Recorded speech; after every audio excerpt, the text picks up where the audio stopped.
Psych. 6 games. Yeah, let's go. 3 Saturday, 3 Sunday. Whoop, whoop. Yo, the 3 Saturday, 3 Sunday is crazy.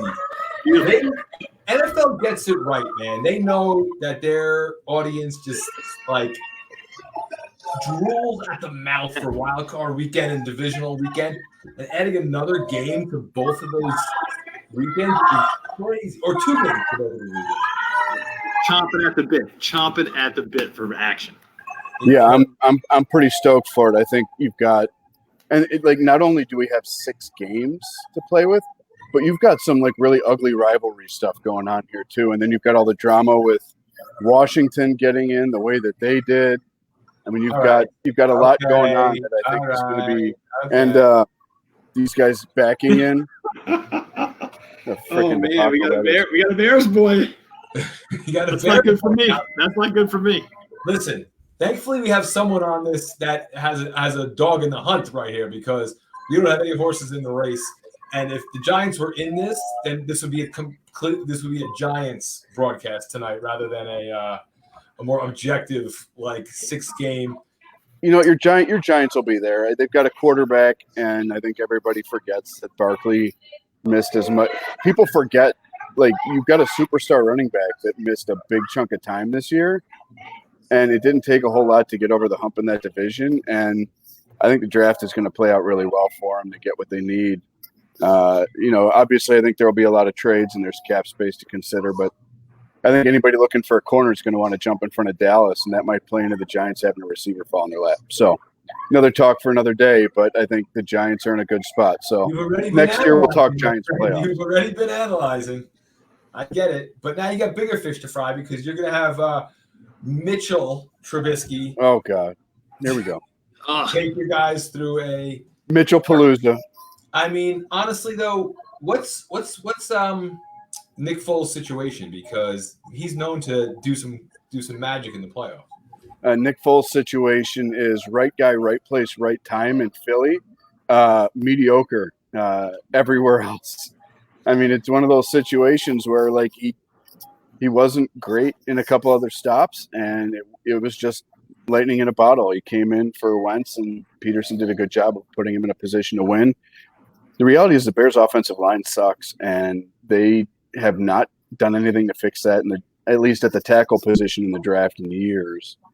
And let's start with the Bears game then. Yeah, so it's Mitchell is not a guy that I think when you sit him in the pocket or snap it to him 6 yards deep and want him to set his feet and throw, that's not his game. And 4 weeks ago, they decided to roll him out and give the ball to Montgomery 20 times a game, which many fans, myself included, have been begging for a year and a half. You move up to get this dude early in the draft. Everybody thinks it's Shady McCoy is the comp, and then they just ignore him and they go sign other guys and screw around with Cordero Patterson getting 3rd and short carries. So 4 weeks ago, they kind of figured out what the hell works, and they went with it.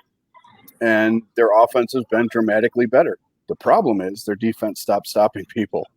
And they're going against a New Orleans offense that it'll be interesting because Alvin Kamara is not going to practice all week.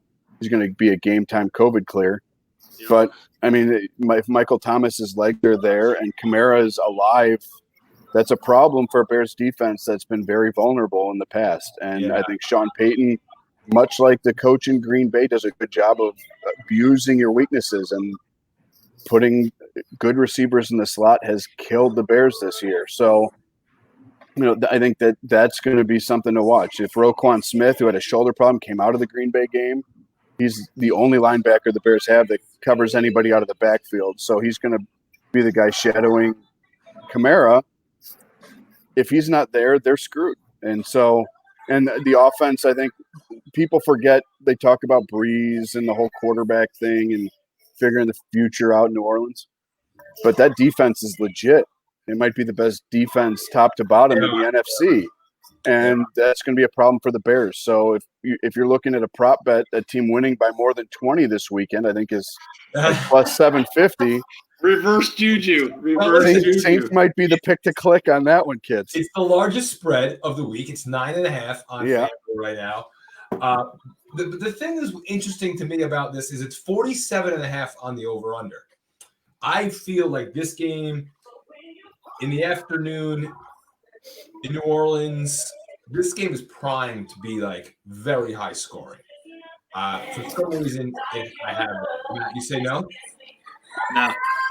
I mean, I think Chicago's going to run the ball with Montgomery. They're going to run the ball 30 times. They're going to keep clock control. Trubisky's going to play it safe, 7 yards out. They're not Chicago's not scoring fast. They're not. They're going to have to play fast when they get down. Yeah. If they're gonna win this ball game, it's going to be dirty. It's going to be a low scoring game. They're not going to win this ball game. No, they're not. But they're going to try to win. You're right, though, and the game plan that they used in the first half against Green Bay is their best shot. Correct. And that is keep the other team's offense off the field as long as you can. And to their credit, the Bears have found something that they can do running the ball. And Montgomery's legit. I mean, for your fantasy buyers out there at futures, like he's a guy that'll probably end up being a top 5 or 6 back in the NFL next year if they keep using him this way. Rusher, he was number 5 or number 4 in rushing. Yeah, right? Yeah, but if you get 500 carries a season, yeah, but here's the crazy thing: their best offensive weapon, Allen Robinson, was targeted once in the first half against Green Bay. That cannot happen. And I know that the field conditions were such snow, cold, you want to run it down their throat and keep them off the field. But Allen Robinson has to be involved. And that cat is chasing money right now. So you know he's going to want the ball. You mean the Giants' number 1 weapon? No, the Giants are going to not spend big money on a receiver. They're going to let Jamar Chase fall in the draft. But that's a whole other conversation. I think Giants are. I have to bring it back to the Giants. Every game, somehow, the next 6 games, I'm going to try to bring these all back to the Giants. This is how we brought it back to the Giants. We're probably going to draft a receiver and not sign Robinson to. Well, they should. They should, though. If we're honest, cap situation, they've got some guys that they need to pay on the defense. And if you can lock a guy in on rookie money, especially in the first round for the extra year, that you get him in the first round, I'd do that and not have the dead money of Robinson's 28. So realistically, you give him a 5-year deal, you're going to be eating probably 2 years in the way that the money works in the NFL. It's crazy. Correct. He should stay with the Bears, but the Bears are too dumb to ever pay a wide receiver. So because they've got weekend at Bernie's for ownership. Also, I don't want to get off on a tangent here with the Bears, but I expected more out of Foles this year. I liked Foles when he was on Jacksonville. I was expecting him to sling it.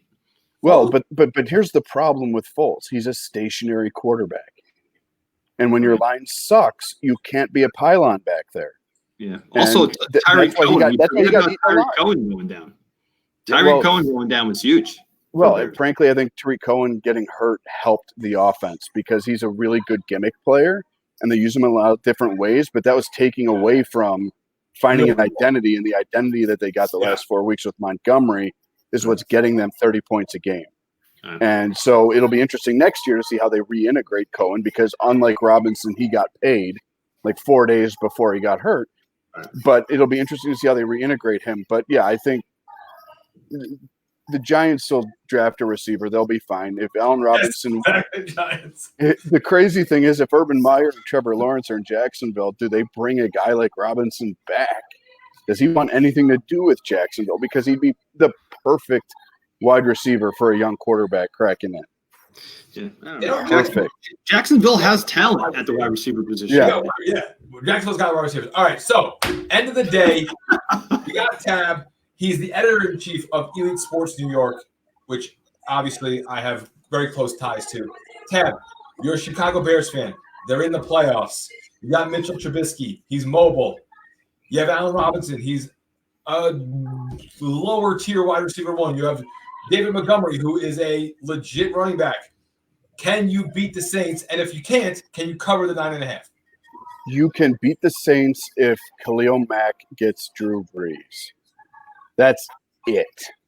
And Khalil Mack has been getting doubled a ton because the Bears made the tactical mistake of giving a lot of money to Robert Quinn in the offseason to replace Leonard Floyd, who had a breakout year with the Rams, go figure. Looked like the guy that was a top 10 pick out of Georgia, finally somewhere else. And they give a bunch of money to Robert Quinn because they felt like he fit what they were doing with Pagano's defense better. And he's been a ghost. He's been trash. He hasn't done anything. And so that's the problem. They need Robert Quinn and Khalil Mack to get after Drew Brees. Of course. And they need a healthy Roquan Smith and Jalen Johnson, who I think could have been a dark horse for Defensive Rookie of the Year if he stayed healthy. He's a legit tall corner. He'd be perfect for Michael Thomas, but he's been out with a shoulder. Now Roquan's out. If that defense isn't 100% healthy and Khalil Mack keeps getting doubled because they've got absolutely nothing coming from Quinn, then no, they don't have a shot. Not a fighter's chance. But they've got enough skill and talent on defense to make things interesting. And so if I cover the 9.5, I would be more comfortable. So if you look at the trends with the Bears this year, the first 10 games, they hit the under 7 times. The last 6, they've been over 4 times. The best shot the Bears have is to get under the 47 and make them rely on Taysom Hill because you're getting after Drew Brees. But I don't think the Bears cover 9.5. I do think it goes under the 47, but I don't think the Bears cover the 9.5. Oh, so that's going to be very bad then. So yeah, I've got them getting 2 or 3 field goals and calling it a weekend. Wow. Oh my God. Like your style, baby. It's real, man. It's real. Every player on the roster and then just threw everyone under the bus for 3 field goals. No, they certainly have the weapons to make it interesting. They've got guys that could make it interesting. Knock on wood, maybe they will. I doubt it. Who Wants to Be a Millionaire? At the end of our spiel, we say, "Give me the team and the points." So say that, and we'll chop it up for the socials. Give me the under on Chicago, New Orleans, and give me New Orleans covering 9.5, the fattest spread of the weekend. Okay, Matt. Well, man, that's yeah. I mean, Tab, whether you know this or not, I swore off picking the Bears. I think week 10. I just didn't pick them anymore because I just couldn't figure them out. They screwed me. So don't pick them ever again because that's when it started working. I'm not. So I'm maybe you're the Schneider that you needed to get off of. I'm not taking the Bears. So give me the Saints laying the 9.5.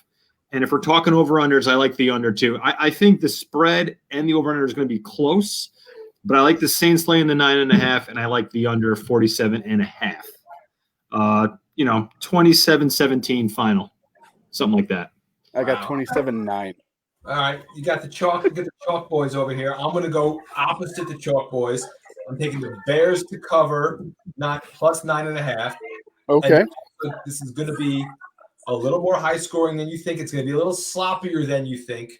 Typically, playoff games, I think a lot of playoff games, teams come out tight early, not the divisional round. They come out with gimmicks and things that they have. Cordell Patterson with the jet sweep that's going to go for 35 out of nowhere. Some shit like that happens. At least the Super Bowl starts slow. This time, this game, it's going to be over 47. The Bears are going to cover but lose. Cover 9.5. Give me Bears. One interesting prop for you, if you're going to take the over and think the Bears are going to make it competitive, Allen Robinson's plus 900 to have the most receiving yards this weekend. That's an interesting play for me because I think if the Bears are going to cover that 9.5, Robinson's going to have to eat.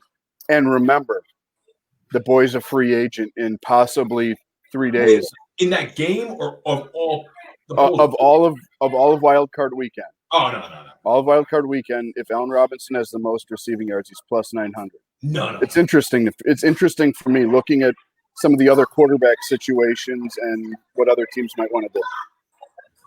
No, I'll tell you who's going to have that. I bet, depending on the health of Mike Evans, it'll be the other guy over there. Godwin? If Mike Evans is out, then yeah. All right, so let's go to that game. Tampa, Washington. It's the night game, Saturday night game. It's the next highest spread. We might just go highest spreads down now that we did it that way. I like it. Bucks versus the football team. I personally have a little bit more of a bias here. I think Bucks win by like 30. Personally, so I'm going to take the over 44.5 and Bucks laying 7.5. I think is a joke. This should be like 13.5. That's all I have to say about that. Go ahead. What do you have? Because I'm not wasting my I'll say this: at Elite Sports New York, we all turned our picks in, and I was the only person who said something about that game. I really, really like Washington's defense. They are loaded for bear. Look, Chase Young made the mistake of saying he wants Tom Brady. Huge mistake.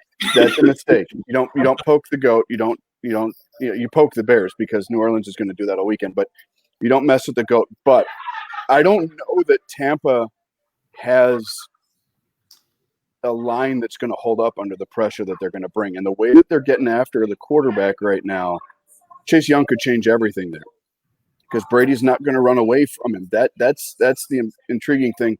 And their fun prop, Ronald Jones plus 2,000 to have the most rushing yards wild card weekend. Lots of great running backs, no doubt. But considering everyone in the free world is going to be staring at Cleveland's running backs and Tennessee's running backs and saying, don't you dare beat us.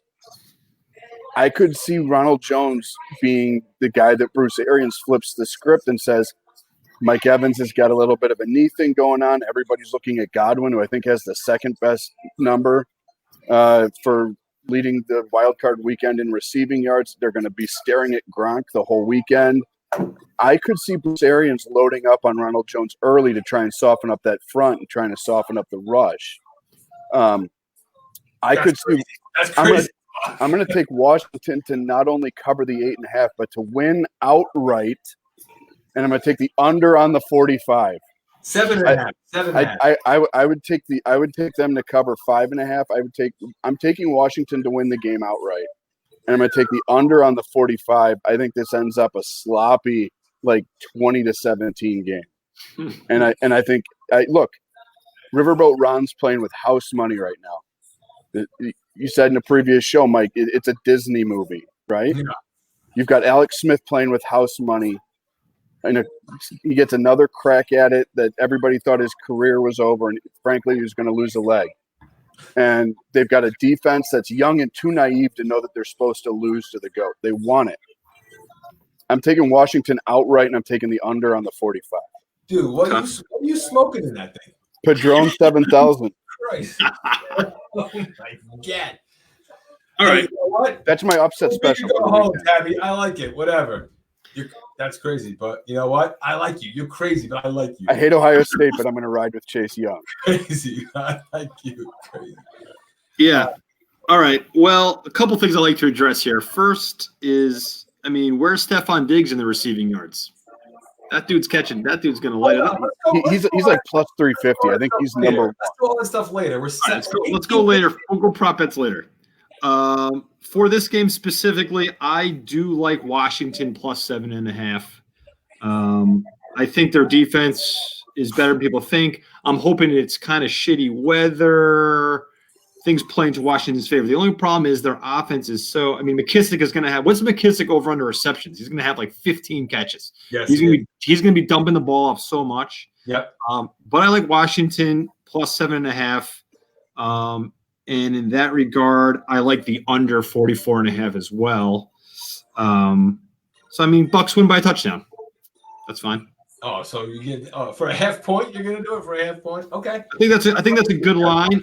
That's why it is what it is. I get you. I understand. It's a strong fade, biting that half point. Yeah, I like it. It really is. Brady, it's going to be like Jordan, and I took that personally. So Brady's going to be pissed. Sitting there laughing at his iPad with a Cuban in his mouth. I appreciate that. So I'm taking Tampa Bay bigly over Washington. Matt? I'm taking Washington plus 7.5. Tab? I'm taking Washington outright and the under. Washington money line. Love it. Money line. That's a good money line. Winner, chicken dinner. It's the second highest spread of the weekend. The third highest spread of the weekend, which again kind of is messing with me a little bit, is the Bills at 6.5. It's getting a little lit in the background. I apologize, kids. It's something, man. I don't know. Apologies. It's the Bills Mafia back there.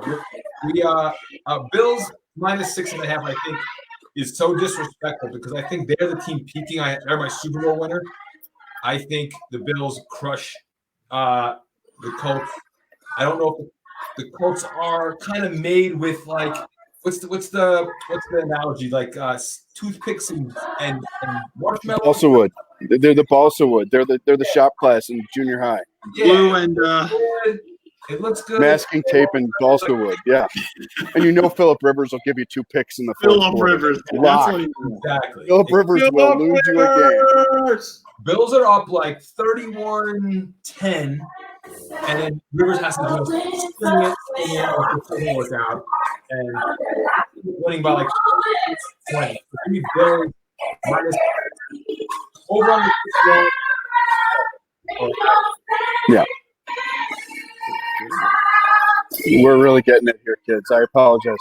So here's my crazy thing with the Buffalo Indy game. I was listening to a podcast with some Bills fans because that's something that everyone should have in their life. That and random R&B being cranked out in the background when you're trying to talk football wildcard weekend.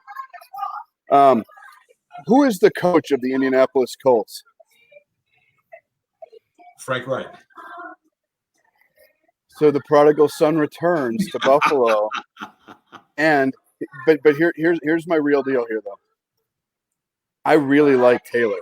You got a running back from Wisconsin who knows how to grind it in the bad weather. I think it's same thing we talked about with the Bears. If Indy's going to win this game, they got to run the ball 35 times. And Taylor's a guy that they've got depth at running back.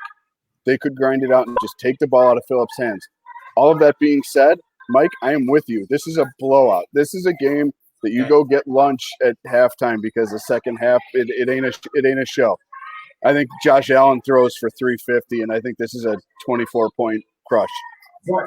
Does the Frank Wright team come back in the second half like Frank Wright did that many years ago? Warren Moon's not dressing for Buffalo this weekend, unfortunately. Right. No, I think that Buffalo team that he came back with was a special one.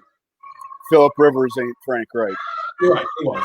We, my brother and I, and our friend, our neighbor, in what year was that? 91? 91?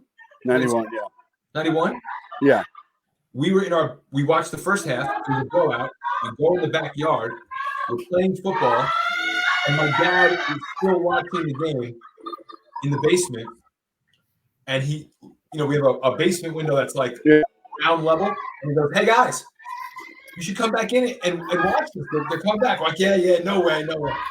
He's like, guys, they scored again. Come back in and watch. Like, no. Guys, come in. They scored again. Like, are you kidding me? They scored again. We finally came back in for the last 2 minutes of the game, but we missed the entire comeback. I can remember that vividly because it had been such a thing. And then that was 91, and then that wasn't the when they lost to the Giants, right? No, it was the next year. That was the Dallas debacle, I believe. Back to the Giants again. There you go. Frank Reich ain't walking through that door, and I think that Buffalo is, again, when you talk about youthful naivety and not knowing the stage that you're on, and the fact that there's going to be fans in the stands in Buffalo. You've got the Mafia there. You're going to have broken tables, the whole 9 yards. I think Buffalo handles their business pretty easy. Yeah. I like Buffalo minus 6.5. I'm not getting cute about this one. Nothing to say here. Pretty straight. Tab, you are genuinely bringing me vibes of that Chicago Bears live skit where we talk with it. All I want to do is talk about and running game and defense. And Bear Claws getting lodged right in this region here. Bill Mack, Chase Young, running game, Jonathan Taylor. It's gonna snow, my friend. Next highest spread.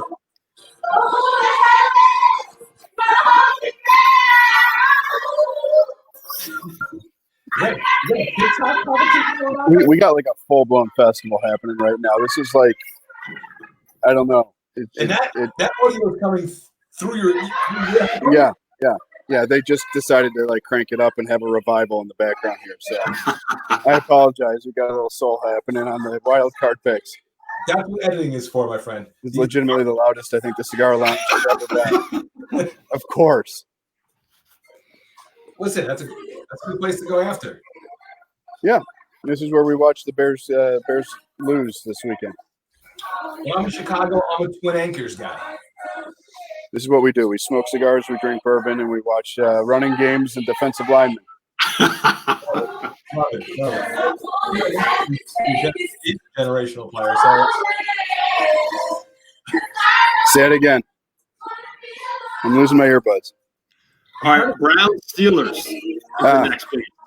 Yeah. Steelers Browns. For me, this is the. I'm so confused.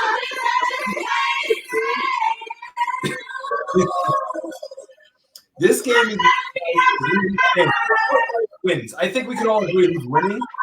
I can't believe Tampa Bay. That's third. But this game is interesting because Pittsburgh, I think Pittsburgh limps into the playoffs. I think they're smoke and mirrors. Somehow they made it. Maybe an easy. If the Cleveland team steps on that field, it's going to get ugly for Pittsburgh. So the best I can do is go with my gut and take Cleveland +6. That's a big challenge for a division rival. I'm going to take Cleveland +6 based on and a deteriorating Pittsburgh.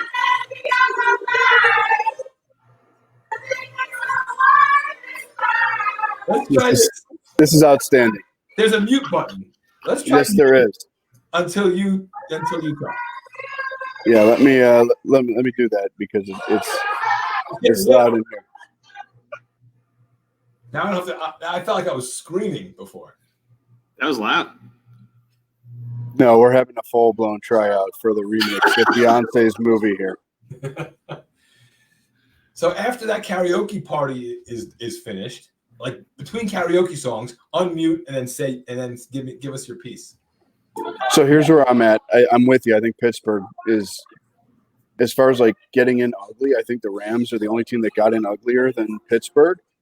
And I don't know that they're going to be able to run the ball at all against Cleveland's front.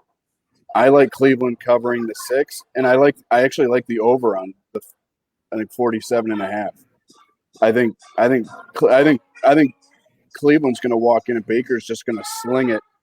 And I think he wants to. I think there's nobody in the NFL that he wants to put it on more than the Pittsburgh Steelers.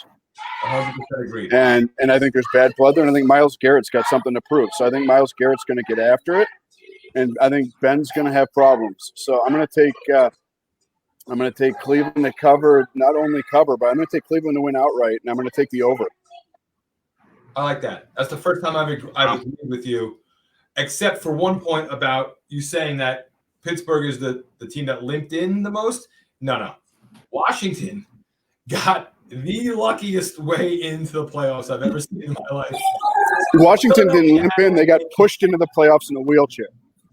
No, Washington was they were what's it called when you're buried and you exhume resurrected out of the tomb. They were dead in the water. Everyone knows it. They screwed the Giants. Had to bring this game back to the Giants. That is how that works. Yes, Pittsburgh's limping in. I agree with you on all fronts on that. All fronts. Way to bring it back to the defense with Myles Garrett, by the way, too. Yeah. I mean, damn it. I hate to just agree across the board, but I like the Browns +6 too. It's going to be a tight game, but I'll take the points. I think they're going to play pretty evenly. That's the thing. It's a tight game. I think we could all agree that this is going to be a tight game. It's going to come down to a wacky interception, a terrible the refs are going to make a bad call. It's going to happen. Every one of these games is going to have a weird call. If Denzel Ward's healthy, that's a game changer. It happens because every year. That eliminates Juju, and then Deontay Johnson has to actually catch the ball. God help us. So that's the whole thing. If Denzel Ward's on the field, I think that helps Cleveland immensely. But I think Ben's going to have problems because that line can't block, and I think Garrett and the rest of them are really going to give Ben fits. Yeah. I think Steelers, their offense is predicated on going through their running backs. Their running game sucked all year. So give me the Browns +6. Yeah, and ever since Ben laid that huge egg in fantasy week, whatever that was, to knock me out when all I needed was to get a little bit, and he got less than a little bit, I saw his weaknesses, which is just oldness. All right. The next high. All right. So that's 4 games. Now we're at Rams Seahawks. The biggest question of Wild Card Weekend, with the most important question is Jared Goff. So he had surgery on his thumb. Today he was kind of limited in practice. That's a big deal. That's a very big deal because the Rams offense has not been great. The over-under is 42.5. So we're not thinking that one of these 2 teams are going to shoot out here, or there's not going to be a shootout here. 3.5 is an interesting line, but no Jared Goff. I think they're effed, honestly. So this is almost like a wait and see kind of game. Right now, let's just say that Jared Goff is 90% into this game. I don't like it. I think I got the Seahawks covering the 3.5 at full strength and playoff Russ and playoff Seattle with the experience. So it's the best I can do on this. That's my read.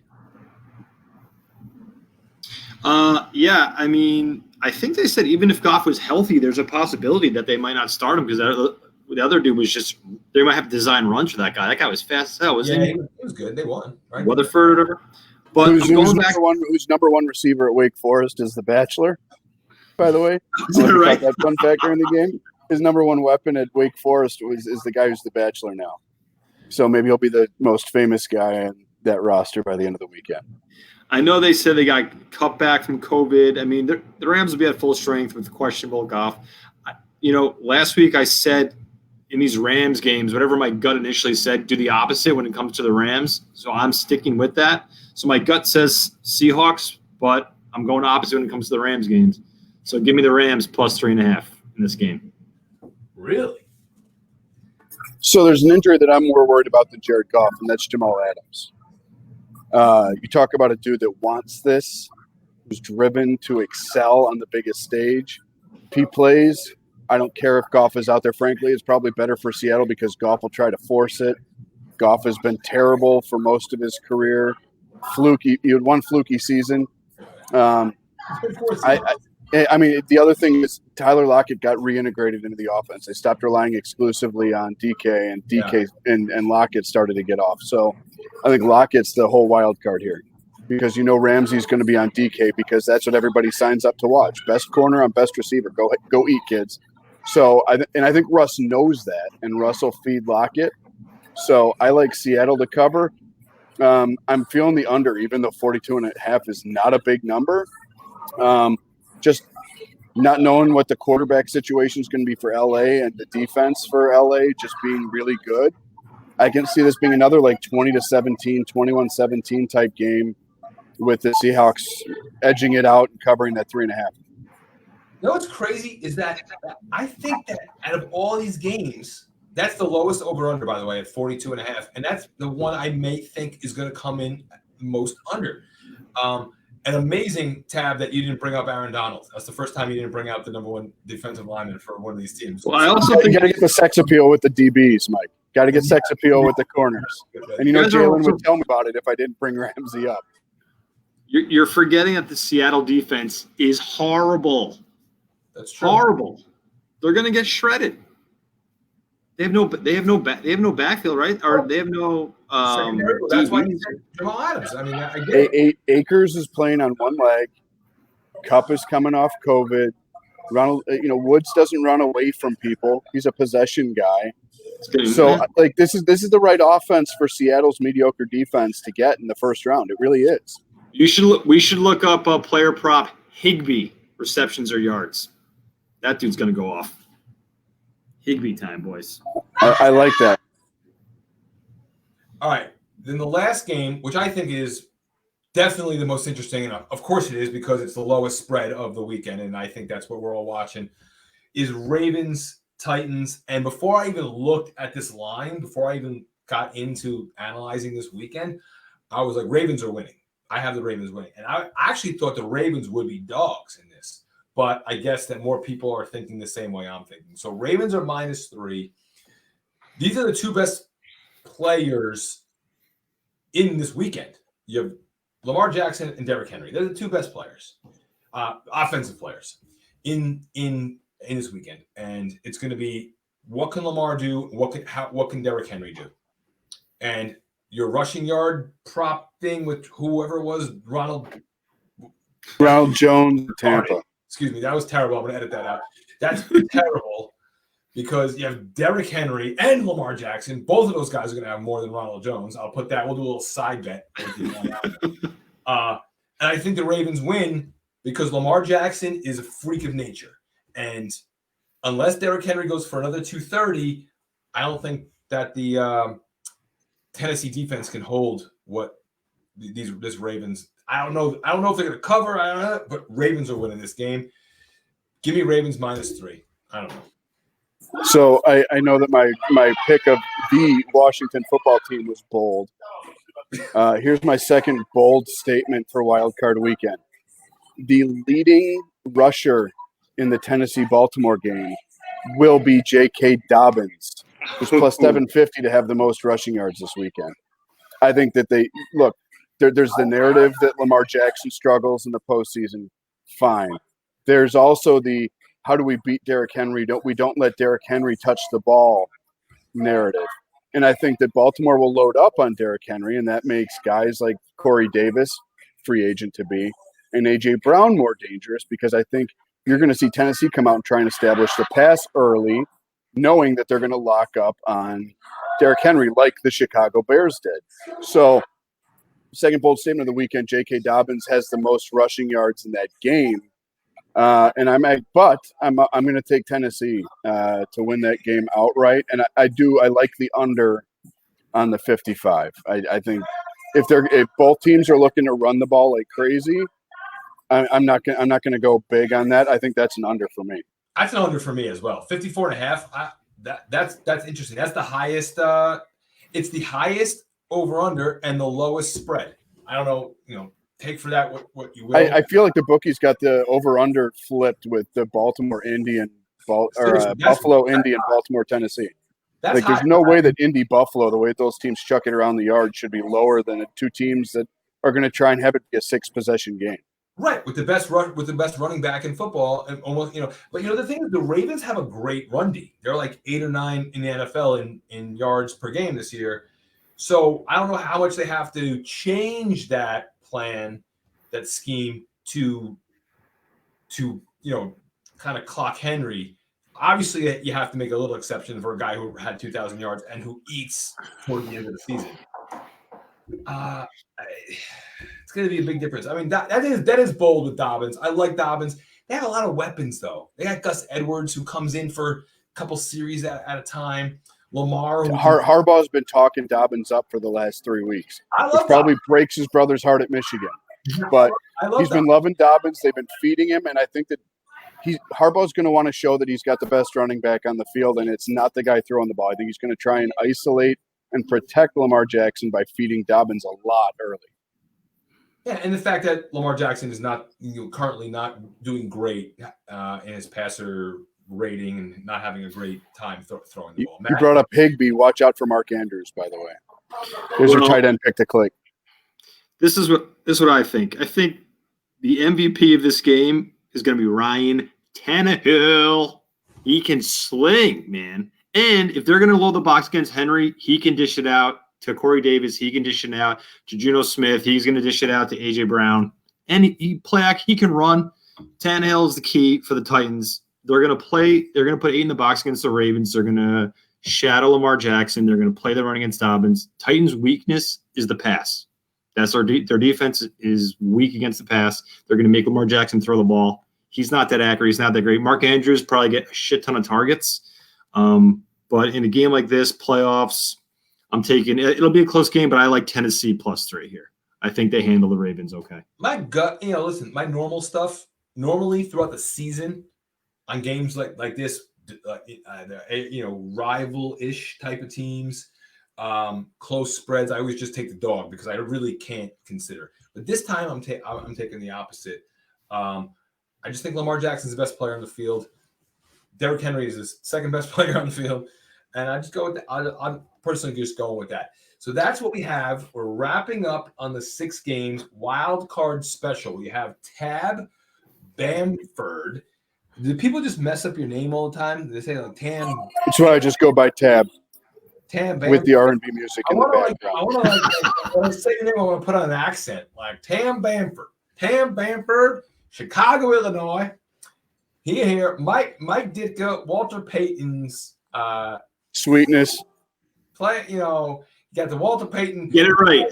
Fred Savage in Princess Bride.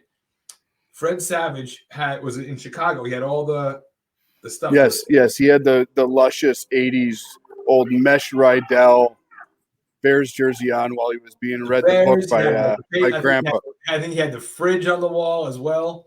By Columbo. But he had the legendary Monsters of the Midway D-line poster above his bed. That's what he had. Yeah, that's what I picture you as being back in those days. When we do this again without the cigar, I'll do it from the cave because I'll have my framed vinyl copy of the Super Bowl Shuffle over my shoulder. Beautiful. With a nice Peyton lithograph to really keep it football friendly for the kids. Beautiful. What did you happen to listen to any of the coaches the press conferences, things this week leading up about the COVID problems? Because we're in a whole new thing here where tomorrow we can get devastating news. Like Kamara, who knows? Like Alvin Kamara being out, and personally, I don't think so. That big, if he plays, I think he'll be great, like he always is. But the guy scored 6 touchdowns the other day, and now he hasn't practiced all week, and he could be out. Like that's a whole mind-bending situation we're dealing with. This is the hardest wild card weekend to ever bet because you don't know who's going to blow positive and not be able to be on the field. You don't know what kind of shape Kamara is going to be in. He was sick. Larry Fitzgerald rewrote his will when he was sick. Cooper Kupp's coming back from being sick. So you're going to have new music while we get real here. But no, like you don't know who's going to be available. And I think that's what changes everything. And certainly I think when you look at the Cleveland-Pittsburgh game, Cleveland being down an offensive lineman and their coaching staff, like their head coach is out. Like that's a huge deal that people don't understand. Like Stefanski's the guy that does the offense there, and he's zooming it this week. Yeah. So like I feel like the NFL mixtape at the end of the year should have Aretha Franklin's Who's Zooming Who, because that's how all the staff meetings have been conducted this year. But yeah, you're totally right, Mike. Like we don't know who's going to come back positive, who's going to not practice all week and then show up lethargic, and how teams are going to change their game plans to protect guys that maybe aren't physically 100%. And they'll never tell us that because obviously it's a competitive advantage to keep your mouth shut. Let me ask you this. Let's say Kamara doesn't play. What does that move the line to? Down 3 points? No, maybe 1. Because I think the Bears still have problems with the fleet of receivers that New Orleans has. And the Bears have been more vulnerable to the pass. I mean, if you watch that Green Bay game, it was a debacle. The Bears, and if Jalen Johnson doesn't play, they're going to have Fuller, and the other side of the field is going to be wide open for business. We're back and Drew Brees is a great one. So back to the Bears, Mr. Tab. Listen, I wish you luck on your Bears trying to pull it off. I would only think, hey, what do you think the Giants-Bucks line would be if the Giants were the team that was playing the Bucks? Same, right? 7.5? No, I think it actually might be wider just because the Giants' biggest issue with their defense is the edge rush, and I think Brady would eat. Right. The reason I brought up Ronald Jones is I think that against Washington's front, they're going to try and soften it up by being a little bit more run heavy. I think Arians is smart enough to try and soften the rush by running the ball early. With no Saquon, I think the line might be closer to the Bears, if not bigger, against Tampa, just because with no Saquon and no alpha wide receiver, I think that just sets up for a real problem for the Giants. That's why they need to go get a number 1 receiver, and they need to find an edge rusher. We were beating them for 3 quarters, and they beat us by 2 points, 25-23 this season. So we know what this team is. By the way, Brady would, him coming into the Meadowlands, he's not taking that lightly. I mean, I would say let's not forget, like we joked about Chase Young poking the goat. He's got 2 Super Bowl losses to the Giants. He gets them in wild card weekend with no Saquon. Like, if he's got issues with Nick Foles, you know that he wants to line up and bury the G-men any shot he gets. So, yeah, I mean, I think if it was the Giants, the 2 biggest things that the Giants need to address is edge rush and an alpha male at wide receiver. And I think that the problem, Washington's got McLaurin. I think Terry McLaurin's a fascinating prop for this weekend. He's plus 1,200 to lead the wild card weekend in receiving yards. And with them not being able to run the ball especially well, and with Tampa probably saying, Alex Smith, beat us with your arm, I think McLaurin, like you talk about a guy that's going to have an assload of targets, I think McLaurin's going to be double digits. Go back to the props. What's the props for receiving yards of all 6 games? Do you have that? If it's the same question for you, Mike, if it was 7.5 and it was Giants, you'd be all over the Giants. All right, so props for the weekend on receiving yards. Stephon Diggs is number 1 at plus 500. Yep. Your boy Chris Godwin, with Mike Evans being questionable, is number 2. He's plus 700. A.J. Brown, 750. Allen Robinson and Antonio Brown and DK Metcalf are all at plus 900. McLaurin and Tyler Lockett are plus 1,200. I love Lockett at plus 1,200. Me too. At the plus 1,400, you got Deontay Johnson, John Brown, and Evans. Chase Claypool, Corey Davis, Juju, Marquise Hollywood Brown, and Robert Woods and T.Y. Hilton are all plus 1,600. Alvin Kamara checks in at plus 2,000 with Cooper Kupp, Emmanuel Sanders, Jarvis Landry at plus 2,000. Sleeper pick, McKissick plus 3,300. And Mark Andrews is plus 2,500 to lead everything in receiving yards. That's yards, not targets. But Tyler Lockett at plus 1,200 on the opposite side from where DK is going to be getting all of the attention. I think that's a sneaky great prop. I feel like Lockett's not a yardage guy. No, but I think that where they've been susceptible is when teams get off and guys that get the ball 5 yards downfield make somebody miss, and that's his game. Lockett, if you make somebody miss and he gets one-on-one with a safety, he's gone. Exactly. And Lockett always has a big playoff game. He's in the playoffs. They're in the playoffs every year. Using that logic, sleeper pick of all those is Hollywood Brown against the Titans secondary. Yeah, that's true. What's his number? What's Hollywood Brown's number? Hollywood's plus 1,600. When you read all that off, the guy who popped to my mind was T.Y. Hilton. What's T.Y. Hilton's number? T.Y. is also plus 1,600. T.Y. Hilton in a losing effort, garbage. A lot of garbage. You think he's going to get garbage yards? Yes. T.Y. Hilton at 16 is worth my 100 to win 1,600. All right, let's all pick one person. T.Y. Hilton is I'm going to take. What, are we going receiving or total props? Well, let's all take one receiver in the 1,600 range. Tab likes Lockett. You like T.Y. And you want Hollywood. I'll take Hollywood Brown. See, that's the funny thing is we just grabbed a bunch of guys at plus 1,600, and Chase Claypool's at 1,600 too.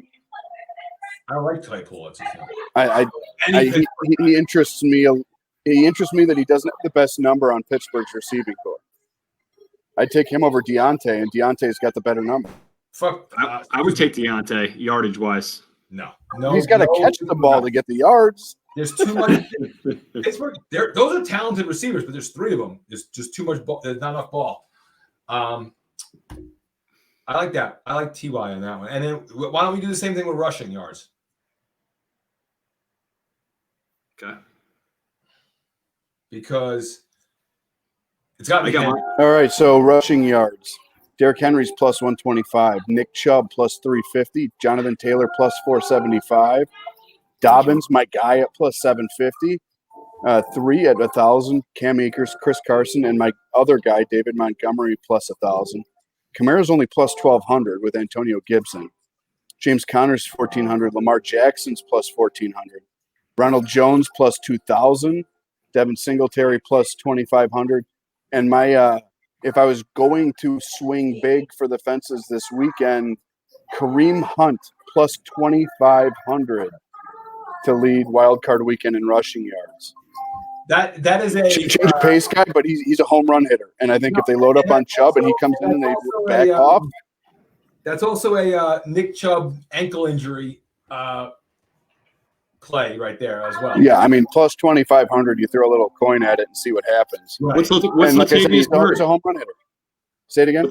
What's Latavius Murray? I don't even see him on the list. Locked it up right now. Kamara doesn't play. You know what, though? Latavius Murray's the kind of guy that the Bears can handle. It's like Kamara, the fact that Kamara's got better odds to lead the wild card weekend in receiving yards than rushing yards, I think speaks to the questions of how they'll use him, and the fact that the Bears just get devastated by backs out of the backfield and guys in the slot. Yeah, but not if they're down 21 in the third quarter and it's like, all right, let's just run Lat Murray. Well, but if they're housing the Bears, Latavius Murray's going to get garbage yards the whole second half. That's what I'm saying. Because with Kamara coming off of COVID, 100%. I think they'll sit on him. So I think that's what Matt means. Like, he could bust a 60-yard run in the fourth quarter, they're up 22. Next thing you know, he's got 18 rushes. He's got 18 for 140. Like, wait a minute. Plus 5,000. But who are we kidding, man? It's going to be Derrick Henry, dude. you know what though, in the one game scenario, let's be honest, like AJ Brown and Corey Davis are both special receivers. Corey Davis would look great with your G-men next year, but I think that they would rather have Tannehill try to beat them with his arm than Derrick Henry beat him with his legs. Absolutely. Because again, Derrick Henry beating them with his legs means Lamar Jackson is on the sideline. And Baltimore wants the ball back because they want to turn it into a track meet. I like Jonathan Taylor for rushing. What are you talking about? Yeah, they want Derrick Henry to keep Lamar Jackson on the sideline. But I think Baltimore is going to counter that by sticking 9 guys in the box and saying, "Go ahead, Tannehill, beat us." Tannehill's my MVP of the weekend, boys. That's a bold statement. By the way, Matt, I don't dislike that at all. Highest scoring fantasy quarterback of the weekend? Ronald Jones. Can I sell Ronald Jones? Can I figure out a way to bet the opposite on him, the under of his rushing yards?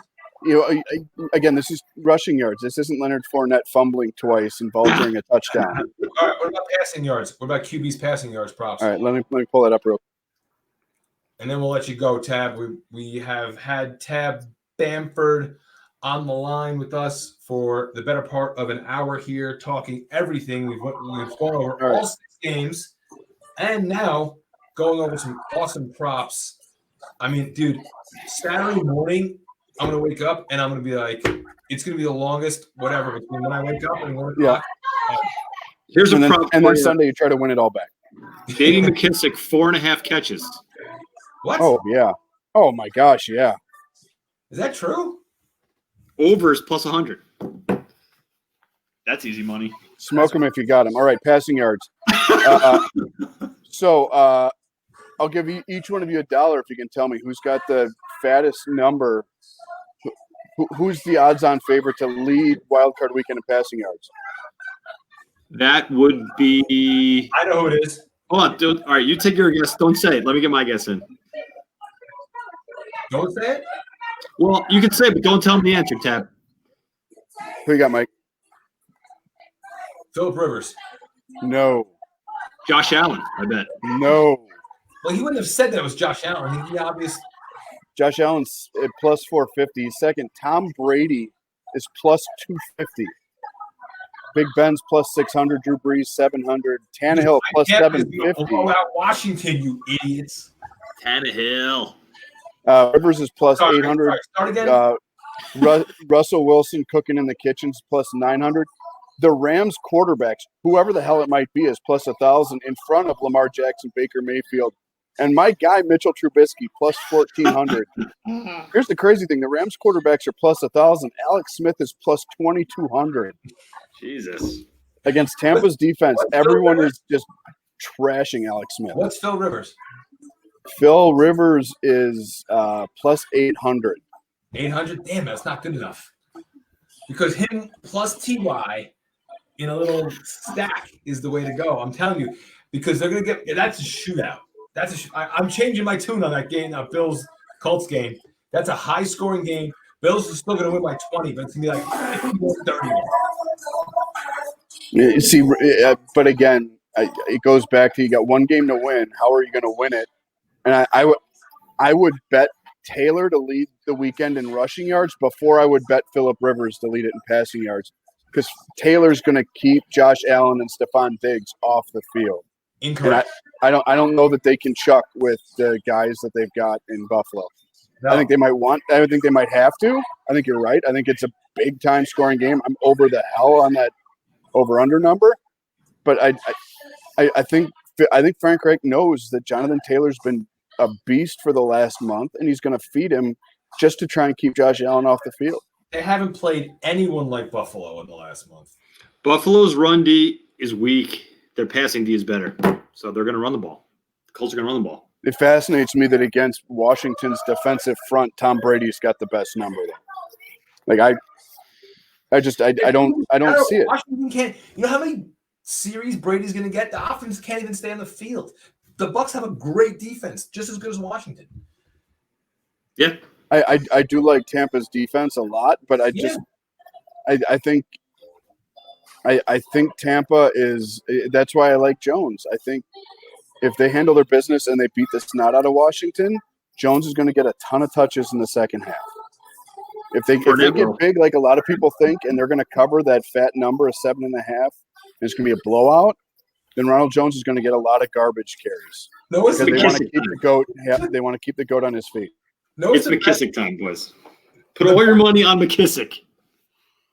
Oh, love the McKissick over 4.5 catches. The best thing about this last 56 minutes and 51 seconds is that we've covered pretty much every possible scenario. So that we chop this up. So when it happens, when whoever is right about whatever, we're just going to just drop it in there and be like, oh, Tab killed that. Oh, Matt killed that. Oh, Mike was so adamant about that. We're just pow. So when J.K. Dobbins leads in rushing yards this weekend, I'll have a Cuban cigar. If it's Ronald Jones, it'll be a more expensive Cuban cigar. We'll have that as well. I mean, we're currently at, I don't know how many, we've had like 50-something concurrent viewers here. So without those 50, everyone else is going to be like, wow, these guys nailed it. I'll tell you what's another easy prop bet. So I've been looking into these games, diving kind of deep. Total points by the Bills in the first half. You ready for this over-under? 14.5. Over! Slam the over, right? Slam it. Oh, I'm literally getting in a hot air balloon and flying over the hell on that. That's like I can't get on an airplane because of COVID, so I'm renting something that gets me in the air. That's fly over 14. What's the second half of that, by the way? So then if the over-under is 51, that means you're doesn't have it up. If that means you're 20, 26. So they'd have to have 30, at least a 17. It's the same based on. Yeah, I mean, if you're looking at hitting 50, you've got to be banking on them getting a 30. Right. So, and especially if they're covering a 6.5 point line, like they've got to be sitting at 30, 31, 34. 28, 22. 28.5 is the over under for the Bills in the game. Exactly. 28 and 22 is 50. I'm taking the over on both of those this weekend. The second half over is what I love. See, I would fly the first half over like they did Miami, and then I'd fade the second half because I think it's like 31-7 at the half, and then they go ahead and just grind it out in the second half. Okay, Robert Taylor. Yeah, well, and here's the other one: Devin Singletary's plus 2,500 on the rushing yards. It's Jonathan Taylor, smart guy. No, Jonathan Taylor's the breadwinner in that game. But Devin Singletary is a sneaky bet if they blow them out in the first half. If my gut is that this is going to be the same script that you saw with Miami this weekend. You're going to check your phone at halftime and be like, holy crap, what the hell happened to Indy? And then it's just going to be keep everybody healthy, feed the backs. You're fine with taking a 6 and out, 9 and out. Get your 22 yards, take 3 minutes off the clock. Scoring well into the late into the third quarter. But in the playoffs, I think that there's another thing there. They were playing for Josh Allen's MVP cred too. Josh Allen was putting tape up for his MVP case against the 10-win Miami team. Don't ask me how the hell Miami won 10 games. Don't ask me how the hell Fitzmagic won the MVP. I mean, they've got McGregor playing quarterback half the season, and they win 10 games. God bless. But no, I think this is one of those things where you look at where's the blowout going to be and who's going to suck up time to keep the quarterback healthy in the second half. And I think to your point about Latavius Murray, I think Singletary is a guy that's going to get you against an Indy defense that's susceptible to the run, that's going to be trying to strip stuff and trying to get turnovers to get him back. 2,500 for Devin Singletary to have the most rushing yards this weekend. That's a really, really long shot, but it's intriguing. It's a $5. Like what the hell? They got Singletary plus 250 for anytime touchdown. That's nice. That's a nice garbage feature. That's a third quarter bet. Why is it a garbage feature? Because they're blowing them out. Yeah, that's a second half. Go get it. Why? Who's going to get the touchdown in the first half when they're on the 1 yard line? They're not going to be on the 1 yard line. They're scoring from the 35. I like Josh Allen first touchdown plus 900. Plus 900 for the first touch for Josh Allen. Oh yeah, first touchdown. That's the other one. Josh Allen's going to get you the touches from the one. No, you said rush touchdown. He's got to rush it in. Rush it in. Plus 500. 900. Oh, 900. I like that number. First touchdown of the game. Now I would take Devin Singletary anytime for 250. Way over that rushing. We have a lot to talk about, Matt. Are we going to make a bet? Are we going to do this? Are you going to go? Yeah, I'm going Friday. All right. Matt lives right by the casino, by the way, Tab. Very nice. So, well, now, with word that your friend and mine, Mr. Cuomo, saw how much money Jersey was making, all of a sudden New York wants in on this action. Big time. I mean, hopefully they don't screw it up like Illinois did. And wait until literally 4 days before COVID shut sports down to open the sports books and then say you've got to be on site to register. Freaking debacle, but that's Illinois for you. But hey, you want to fix a budget? You want to put people to work? Let them bet. Let them throw the money that you get. Cuomo, make sure that you get that mobile gambling set up before everybody gets their $2,000 stimulus checks. Right. Hurry up. Just a little bit before and make sure you're yeah, those are the air raid sirens that Indy secondary is going to be hearing all weekend long. So obviously, Tab, you have other extracurricular activities to get to. If Indy wins this game, do not air any of this. Well, you know what? Indy's got to get it over with because they've got basketball to watch in March. They get the whole freaking tournament in the state of basketball. They've got enough to be happy about. They don't need football.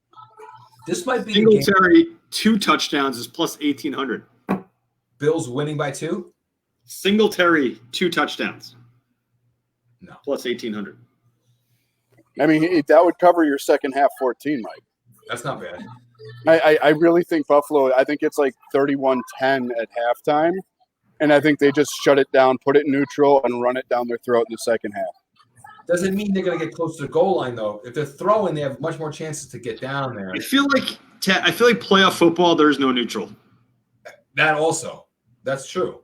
There's a neutral when you get up big and you want to keep guys healthy.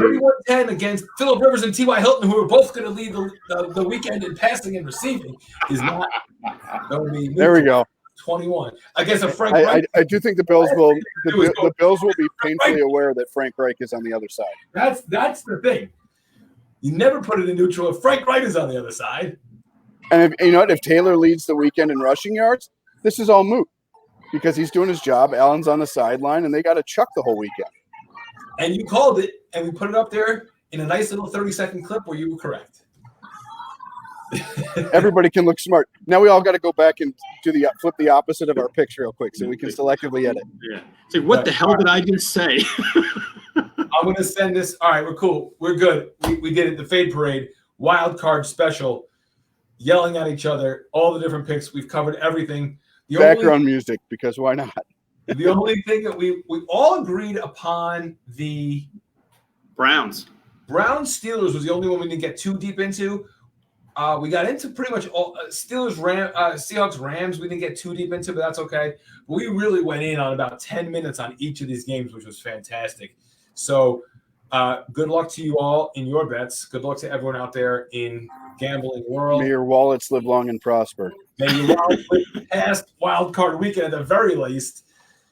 because the divisional weekend is another whole nother bag of worms. It's a whole other bag, and like his siblings, I will bet against Aaron Rodgers. Oh shit! Well, of course, the Bears guy. Got to bring it back to the Bears. Bear down. The Bears. Remember, they'll never forget the way we thrilled the nation with our T formation. At least Tab bets against his own team. This guy's diehard Giants. He'll never break. I took the Bears, dude. Like, I listen. No, I'm saying if it was any Giant game, you didn't pick against the Giants once all season. Oh, and by the way, I was like, I don't know, 8-1 against when I picked the Giants against the spread. So it's a spread thing. This guy took the Saints minus 9.5. I'm taking the Bears plus 9.5. Yeah, but I balanced that with taking Washington outright. Yeah, so and the Titans outright. So smoke them if you got them. I'm going all in on the Washington football team, and that might just be shade at your Giants. I'm taking the points. The Washington. I'm taking 7.5. I'm taking the points. The NFC least will be represented in the second round. I cannot. And Chase Young will be the MVP of the weekend. Washington. There's your clip. There's your clip. Exactly. Someone's got to back it up. Either Chase Young backs it up or Brady goes to town. Jared Goff is going to come back off the sidelines and throw for 4 touchdowns to come back and beat the Seahawks. Willis Reed's going to throw 3 picks. There we go. What's the next clip you want to Stupid. Buccaneers are going to destroy. Pat Mahomes is the only quarterback who can throw left-handed. Goff is screwed. There you go. Tannehill MVP of the weekend, boys. That actually is not a bad pick because he's a strong statement, and I like it. Yeah, that's not a bad pick. He's had some big playoff games. He'll rush one in. Those receivers are worth betting on too, because if they do load the box and try and shut down Derrick Henry, they've got 2 dangerous guys outside. And if you forget them, they will blow you the hell up. So I like that Tannehill pick. Was it Tannehill anytime rushing touchdown? Because I'll bet against that. Anytime rushing? We'll figure that out later. We got to go. I got to go. Great having you guys.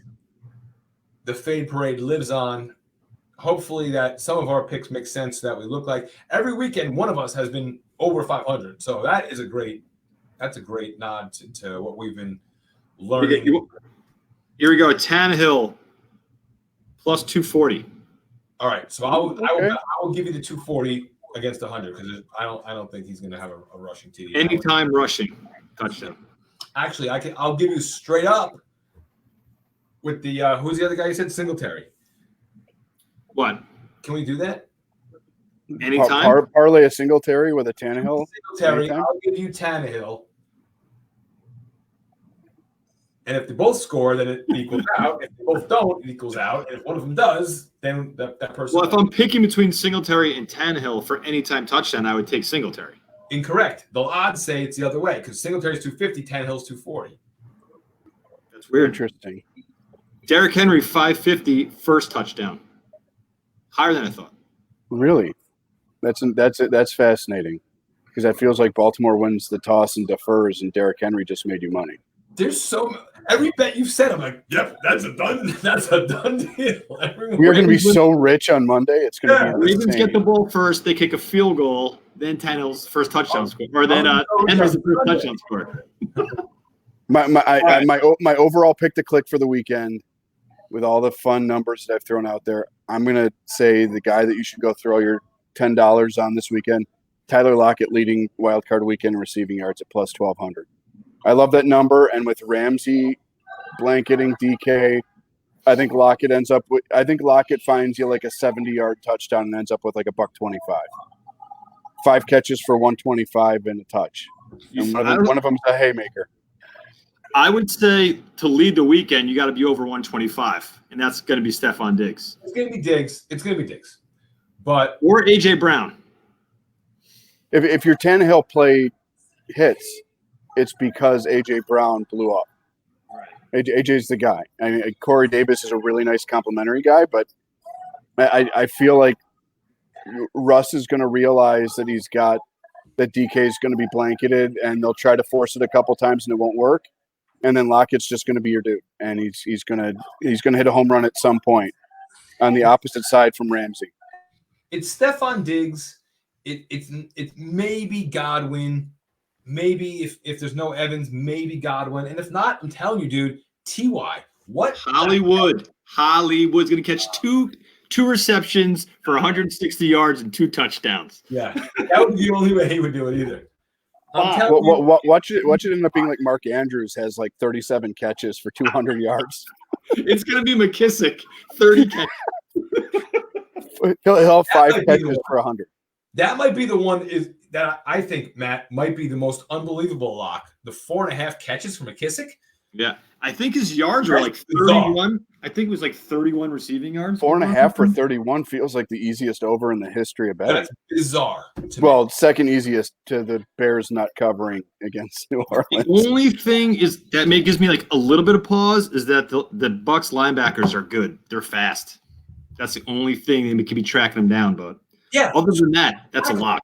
After he catches it, like he gets all his. McKissick feels like he's going to get 5 catches just because the quarterback's going to be half on his ass. Please save me. Catch this. Right. Little underhand crap as he's going to the ground. That's 5 catches alone. I think that might be the one that we've mentioned tonight that I'm like, all right, let's do $50 on that. Whatever. Might actually bet that. Yeah. No, and also because I think the TY to lead it is plus 1,600. So I think that's a good. I like that spread. I like that reach. I think TY is 51.5 over under receiving yards. Yeah. Another guy to keep an eye on, and I didn't see him on the board for leading in receiving yards, but a prop to look at, Matt. Darnell Mooney of the Chicago Bears. Rookie receiver. They picked him. No, seriously. Like they picked him in the 4th round. They didn't use him a ton early in the year, but this dude has legitimately carved himself a niche as arguably the Bears' 1B wide receiver. I know who he is. And he's a guy. I mean, he ate up Green Bay's secondary until he caught it like Mitch Trubisky completed a deep ball for the first time since he was in 7th grade, and he came down and busted the hip up a little bit. But Darnell Mooney, if he's gotten over under on catches at like 4.5. Like I think if they swallow Allen Robinson, he's a guy that'll get you 6 or 7 catches easy this weekend. Wait a minute. He's the only guy that the Bears are going to have getting over. I sound when I talk about the Giants? No player props for that game yet. Is this the way I sound when I talk about Giants? Because that guy, listen, he's a nice. Luckily, I'm a Jet fan, so I just sit this out. I just sit the teams out. He's a nice player, Darnell Mooney, but he's not going to be a factor in this weekend. But leading the weekend in receiving yards, Darnell Mooney. I won't go there because Mitchell Trubisky's throwing the ball, so you got a better chance of Helen Keller slinging it. But no, you have a better chance of those girls next door. You picking up they've got a better chance than Mitchell throwing for 300 this weekend. But where the knock on Mitchell last year was that he would lock in Allen Robinson immediately, and that's the only place that he would look. And this year he's been looking at Darnell Mooney almost 70% of the time. Like that's been his number one read a ton of especially the second half of the year with Allen Robinson getting his. What about Miller? Miller is the biggest disappointment for me on the Bears receiving. I thought he was going to go off this year. Hey, real quick before we peace out, what's the anytime touchdown on Jimmy Graham going back to New Orleans? The player props aren't up yet for that game. Oh, they're not up for that game? Not yet. That's another one to keep an eye on. Jimmy Graham going back to New Orleans. Revenge game. Like, if the Bears actually get in the end zone, which again I said they won't, I've got 3 field goals. I've got 3 field goals. But Jimmy Graham going back to New Orleans, I think that's an interesting player prop to keep an eye on for an anytime touchdown. They're going to feed him a couple. I agree. I trashed the Bears the whole time we were talking about the game, so I got to pump their tires a little bit when we chop this up and they end up losing by 30. The only thing I will say to this is that you invite a Bears fan onto the show. You got to expect to have at least a half hour of Bears talk. If the Giants were in the playoffs, this would be 45 minutes of Giants talk. So, yes, I can appreciate that.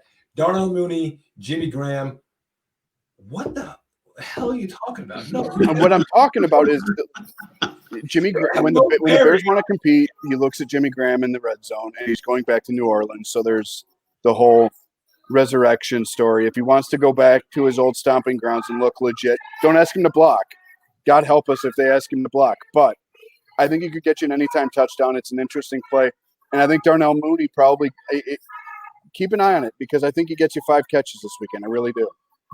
Mitchell has been focused on him for the last 6 weeks, and I think he'll have a low number because everybody's looking at Allen Robinson going to free agency, and Mooney's been doing a really good job lately of being that Steve Smith type on the opposite side. I like what you're saying about the Mooney over, and I don't think it'll be 4.5. I think it'll be lower, but I do like Mooney. I think that's a good one when that comes about. All right, a lot of Bears talk, a lot of NFL talk, a lot of wild card talk. We had a lot of viewers. Tonight. This is probably our highest viewed show of the season. So it's wild card weekend. It's a lot of crazy shit. If anything goes down in the next 24, 48 hours, we may even have to come back to a middle of the day live performance. The Afternoon Delight COVID special. Right when the breaking news happens to analyze the Since it sounds like Afternoon Delight's happening in the booth next to me right now. As long as we have that, I'm good. Bring the show into there because we need content here. I'll bring the Isley brothers. You guys bring the prop. All right, bro. Thank you for coming on. Great insight. A lot of good information. Next week, do we have anyone who's going to be we have to have a Bills fan somewhere because we need some Bills. We need some Bills craziness. We got to find a Bills person to come on with us next week because I feel like the Bills are going to win this. I'm with you. I think Buffalo gets off the schneid and they get it this year. I really do. And I think the entire draft changes with how they devastate people in the playoffs. Morons. Washington picked moron. Moron. Where's my finger? Moron. Jesus. That's Yeah, what about the Rams cover? As someone who grew up a Michigan fan, you got Chase Young chasing the last Michigan quarterback who was relevant. Think about that. Not Elvis Gerbach. I'm sticking with it. I'm going Washington straight up. Chase Young, weekend MVP. Own it, because you know what? If you're wrong, it doesn't matter. But if you're right, you're a hero. And you know what? If I'm right, I'll be the only person anywhere who took Washington to win a game against a Tampa Bay game that's got the GOAT and Gronk and everything else. I want to see the ticket and Washington money line. I'll screen grab it. Show it. It'll happen. All right, boys. Good night. Godspeed. And happy betting. Be safe, be healthy, and bet wisely. Good luck, all.